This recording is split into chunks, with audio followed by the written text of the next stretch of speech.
There are currently 6 major fires raging across somewhere in the region of 30,000 acres. It really is a staggering statistic.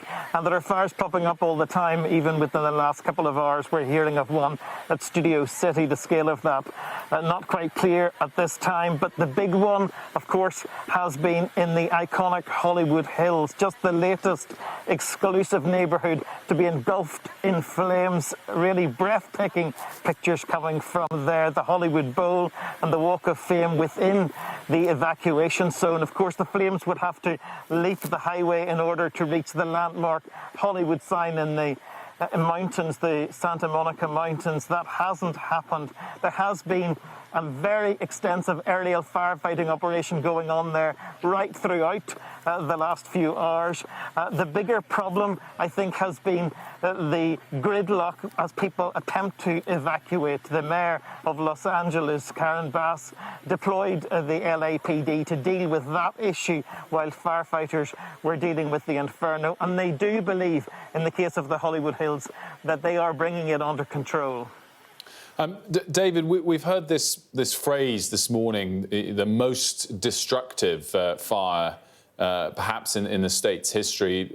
That's linked to what sort of qualification and statistic? Is it because of the value of the homes or the number of homes that we fear have been destroyed?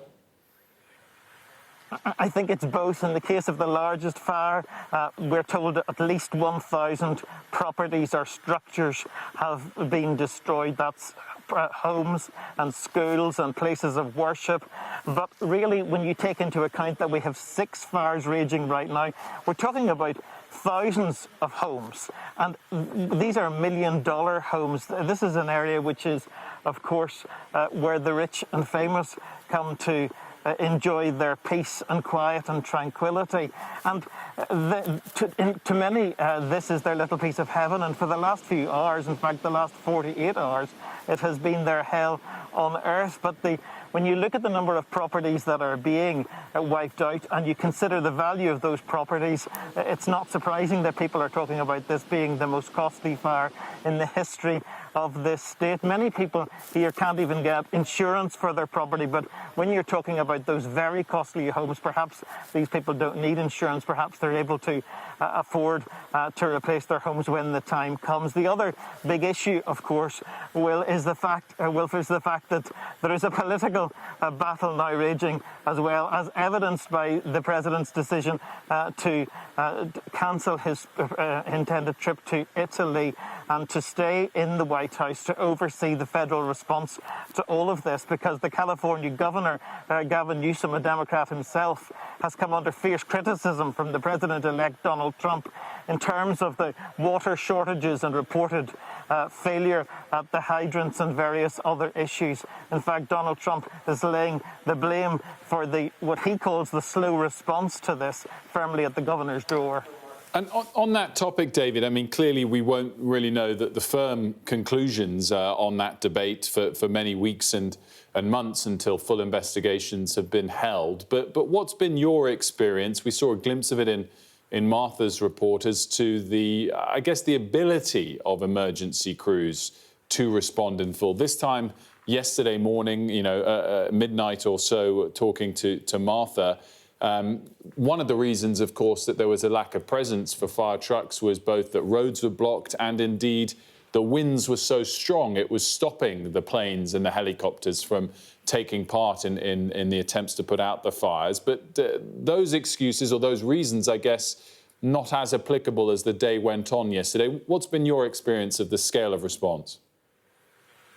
Yeah, well, there is, of course, the challenge of nature whenever you're dealing with elements of this force. And certainly the Santa Ana winds, which are the dry, hot desert winds blowing out towards the Pacific, which really counter the more moist air coming in, have been a problem. And they did ground the firefighting aircraft for a time. We today did see them back in the air. And I think the best way for me to answer your question is to say that when we were on the ground today, we saw firefighters firefighters absolutely exhausted. Some of them have been fighting these fires for more than 48 hours now.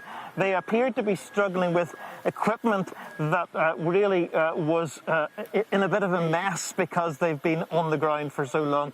They were attempting to sort out what they had on the ground in a very quick space of time.